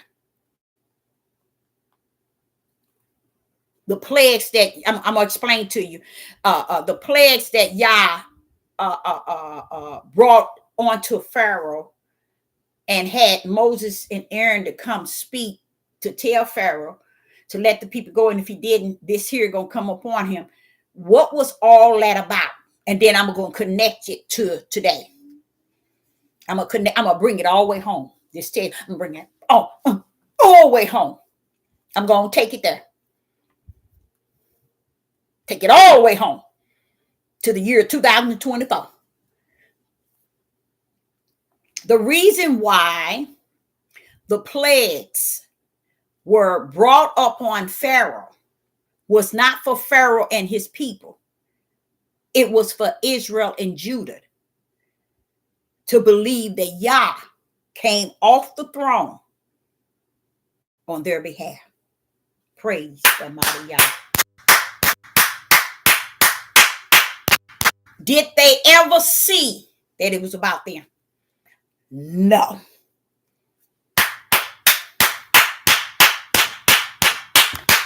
They never saw the plagues were about them. Why, Deborah? Why must you say that? Why must you say that the plagues weren't for Pharaoh and his people? Because they were for Israel and Judah. He was bringing them out. And he wanted them to see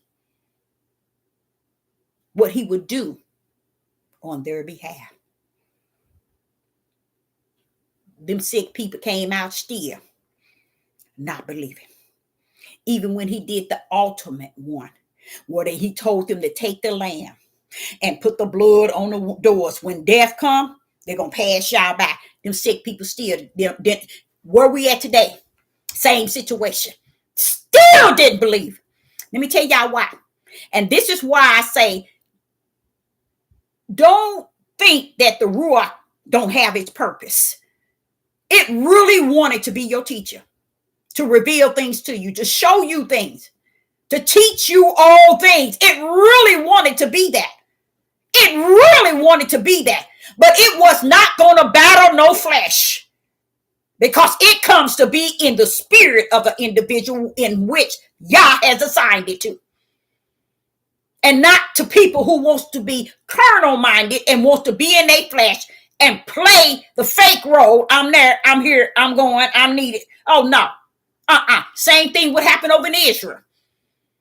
Not in Israel, over it with Pharaoh had them in the thing. When they came out, if y'all could hear those negativity things those people were saying all the way to the wilderness. And when they got over there, they started showing up and showing out. Did they remember all the things that Yah did to Pharaoh and them? No. And it was all for them to see what Yah came off the throne to do, because he heard their cries. And I'm going to show y'all what I'm going to do to them on y'all behalf. Want me to tell you why? Because if it was for Pharaoh and his people, he wouldn't have to have hardened Pharaoh's heart. Pharaoh's heart was hardened so that he would not let the people go. And when he don't let the people go, then Yah said, one plague go down, plague come. Go tell Pharaoh to let the people go again, Moses. Moses, go tell them to let them go again. Y'all harden their heart, so he won't let them go. Okay, another plague coming. Each time, Pharaoh would have let the people go. But Yah hardened his heart. Why would you harden Pharaoh's heart? Because, Deborah, it wasn't about Pharaoh and them seeing my power. It was about Israel.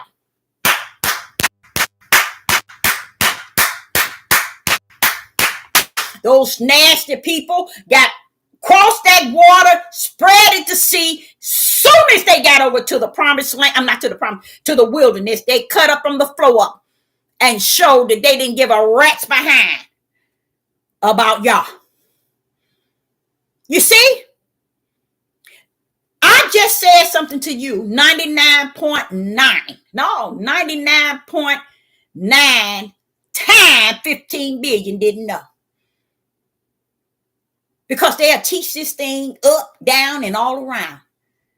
Because they after teaching your flesh what you want to hear. But when that ruach comes, it ain't coming to play with you. It's coming to teach you all things, like he said. What do you think he mean when he said all things?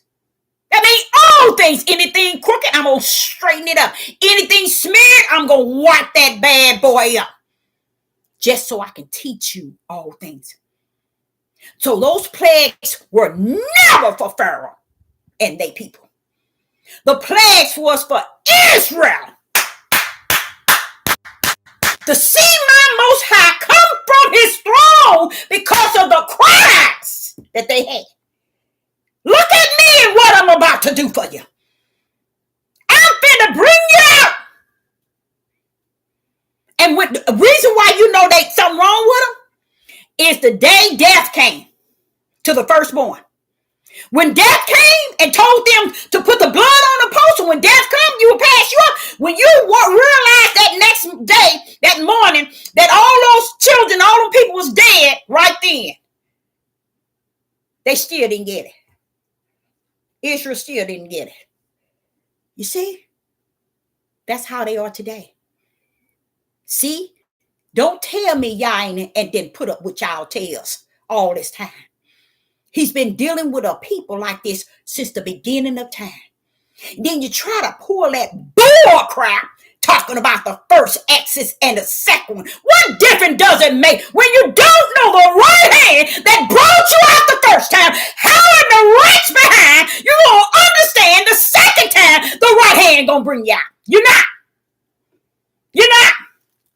That's why he letting the tares separate from the wheat. Because you ain't going where you think you're going. Where you didn't crank your flesh to believe. With all that hate and andry and hate and jealousy and envy. All that wickedness. Don't have no mercy, no compassion. Got greed in your heart. Abomination, all this mess. And you're thinking, oh, he come to get me. Oh, no, baby.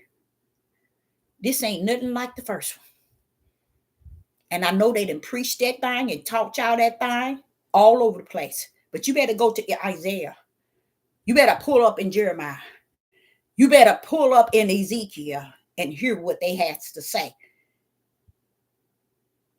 Because from what I can understand in Isaiah, he said, they went telling these people, Deborah, 7 women to 1 man. They didn't understand. I took them men out.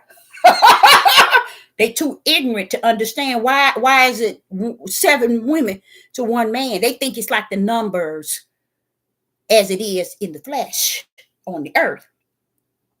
Oh no, baby. We're going to glory like this. What's going on? We're going to glory like this. So they sit and tell them 7 women to 1 man as if they're going to have 7 wives.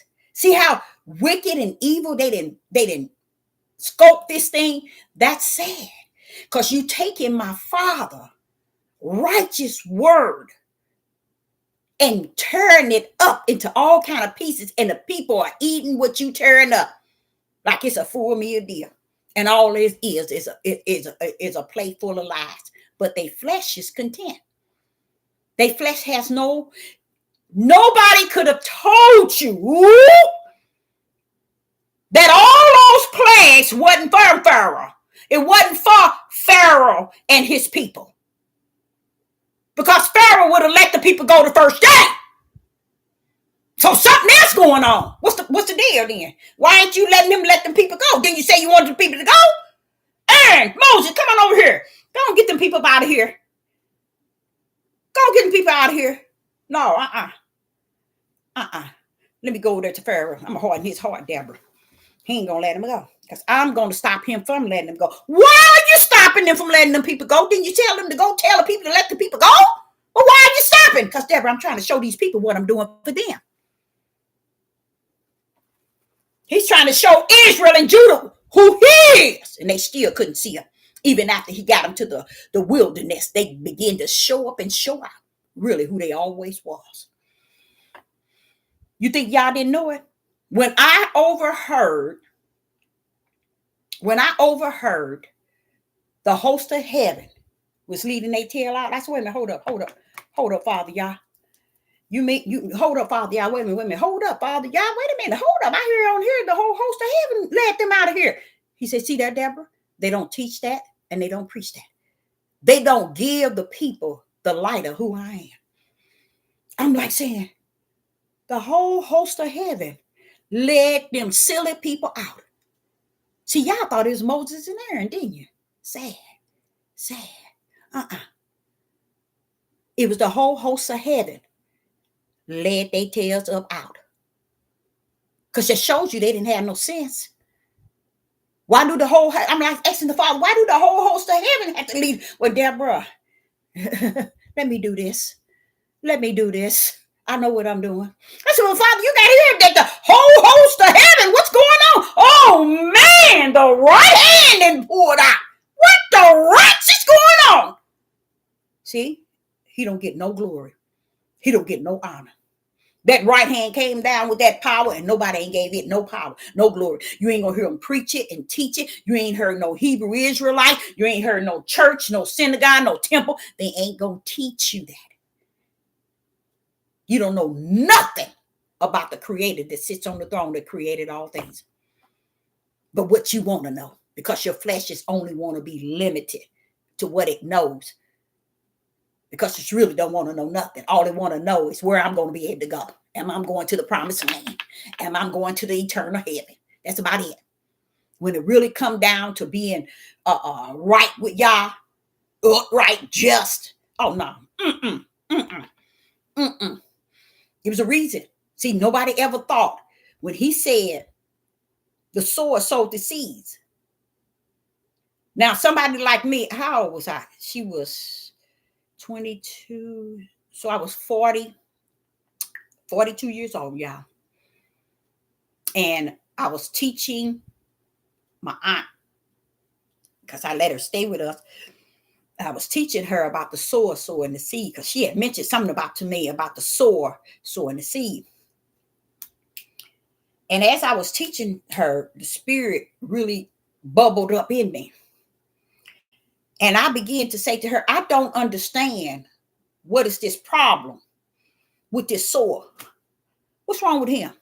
I'm telling y'all, I was, that's because when he is greater in me, he's teaching me from the inside.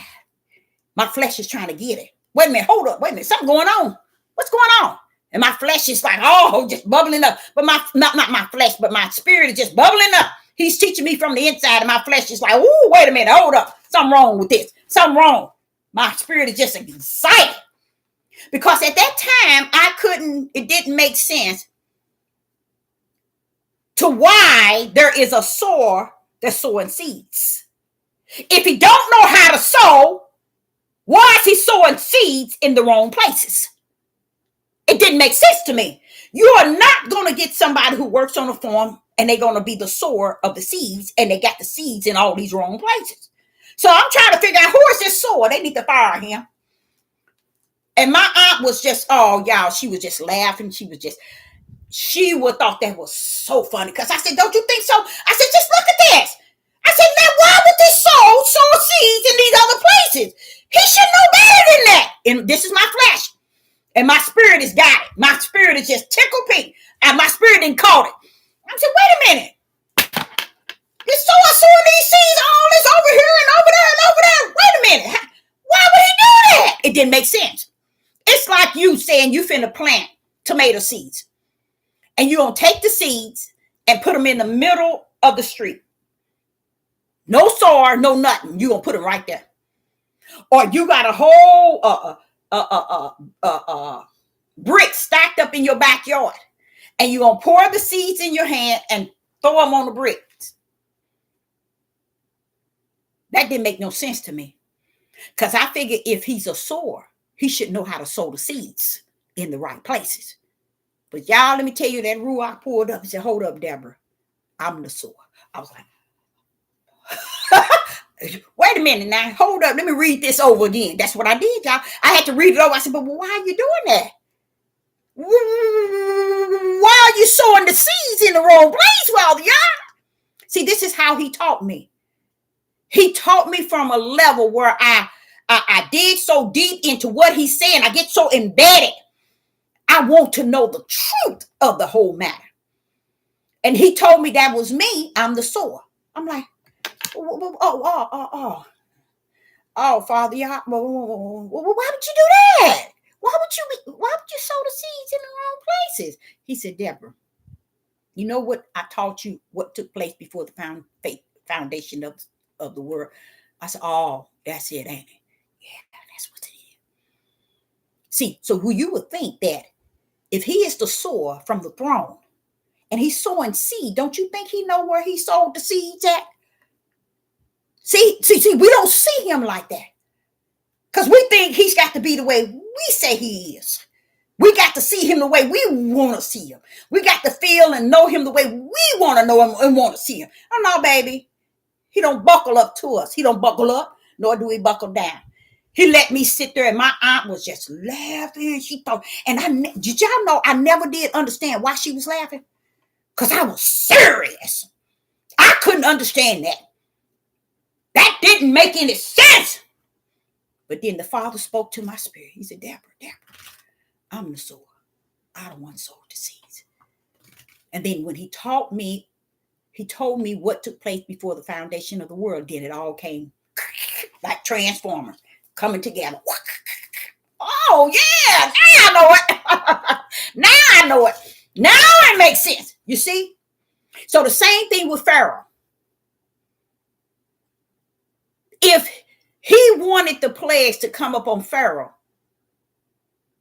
it was never to let the people go based on the plagues that he put on Pharaoh. The plagues were to get the Israelites to see his power, his glory on their behalf. And they walked out, went on to the other side, and still ain't seen nothing about him worth anything. That's why they died in the wilderness. See what I'm saying, y'all? Y'all, and then you sit in this day, and it's worse than yesterday. And you claim that this is the second Exodus, and y'all just as ignorant can be. Y'all don't have nothing for the regarding the Most High, y'all. And it's you can't say that we don't have. You don't know. Hey, baby, let me tell you something. You don't understand his rams he got in his bush. That's the problem. We want to say the devil this and Satan this, the demons that, but we don't want y'all to have no service serving down here on the earth. You don't never hear nobody say it when y'all got his out here, y'all's working down here, y'all got his own ones working down. No, nobody won't give him that. They won't give him the whole idea that he got his spiritual ones working. No, we don't believe him. We don't care. But Satan can have all he wants. But y'all can't have nothing. You's a liar from the pit of hell. As far as it can go down, you's a liar in it. And that's the problem that stands today. But it's not a problem that he ain't already solved. He knew it would be. That's why he said you are worser. You are worser than your forefathers. And you wouldn't take them forefathers. You can put them anywhere you want. But you better put them bad boys right back to those who died in the wilderness. It goes that deep. It goes that deep. So while you trying to match up yesterday, Exodus with today, it has no comparison. First and foremost, it's over. Come this Exodus. That Exodus, they died in the wilderness and the children went to the promised land, and here we are today. But this Exodus, it ends it all. It's over. Check. So you can't compare that Exodus with this. That's why I'm telling y'all, too many voices in the land. Too many voices trying to teach this thing out of the flesh realm. Too many voices only understand it in the flesh realm. And that's how they have taught the multitude of their people. In the same thing, they say, well, why is it we can't, as a people, can't come together? He created it because he knew it's nothing in your heart. It's nothing about you. want to come into no oneness. He know that. He knows how ugly these people are from in the inside. See, everybody want to make it pretty on the outside and measure people on that end. Oh, they speaking a good word, and they did and they didn't. They gave you nothing for your spirit, but they gave you what y'all gave them to give you for your flesh. And people still can't figure that out. So no, that Exodus ain't going to even come close to this Exodus. That Exodus, them people wasn't in line begging for reparations. These fools today want reparations, and they ain't even lining up in the light of Yah. But let's say, for instance, they gave all you Negroes reparation. You know what you're going to do with it? You're going to kill each other with it. You're going to go buy guns and kill each other off. So if they come up and say, okay, we'll give y'all reparation, guess what? It's going to be the will of the Father, so y'all can kill each other off, because that's all Israel and Judah, especially Judah, do to one another. They kill their own tribe off. So when you thinking getting reparation means something to you, baby, if they give you anything, it's for you to destroy you. How you like me now? If they give you anything, it's for you to destroy you. Because they ain't going to give your tail nothing. And if they do, it's for you to destroy you. They have seen Judah destroy Judah since they came over here. A lot of people say when they play the man against the woman and the woman against the man, stop lying.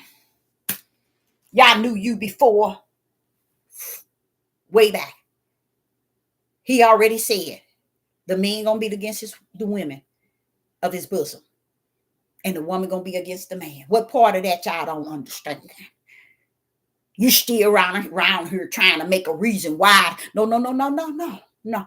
It is what he already know that it was. How about that? It is what he already know that it was. Y'all just want to play a game with your flesh to keep yourself energized. You better hope you find the Most High Yah before you get up out of here. Because what people thinking, oh, I'm going to live to see the day. I can see it coming. Getting up out of here. He going to take us. You better find out where you at today instead of waiting, thinking that you're waiting for tomorrow. You better know where you stand with him today instead of thinking you're going to wake up guaranteed tomorrow. Because from my stand view, what I can see in the spirit realm, going to the wilderness to learn and to see things for what it is, many of y'all going to be gone before it comes. So while you sitting here being wicked and evil now, thinking, okay, he's coming to get us in spite. Yeah, he's coming to get in spite. But guess what, baby? We got a journey. And on that journey, you will see the falling away.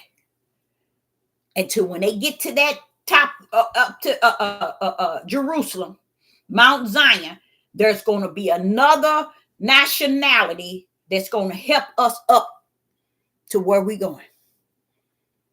Over the threshold. But many, it's going to fall away.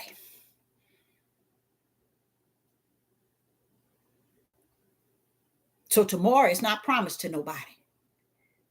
So if you feel in your heart, in your spirit, you ain't got a question to ask the Father, you know what? You sure don't. Because he ain't going to answer you no way. Because it's a spiritual thing. It's a spiritual thing. It ain't a flesh thing. You see? Because the question was, knock and the door will be open. Seek and you shall find. Ask and it shall be given. So ain't no such thing you're not supposed to question. You're not supposed to ask. Ain't no door of spirit realm that you're going to knock on just wanting you to knock. Ain't no spirit realm just want you to ask just for you to be asking. Ain't no spirit realm wants you to seek just for you to be seeking. Oh, no. He bigger than that. He always been and always will be. So I appreciate everybody in the live chat. I hope you got something out of that. And the question still rests today. If you had a question to ask, if you had something to ask Yah, what would it be? I, Sister Deborah, prophetess in the wilderness. And you know what? That's all right with me. Shalom and shalom.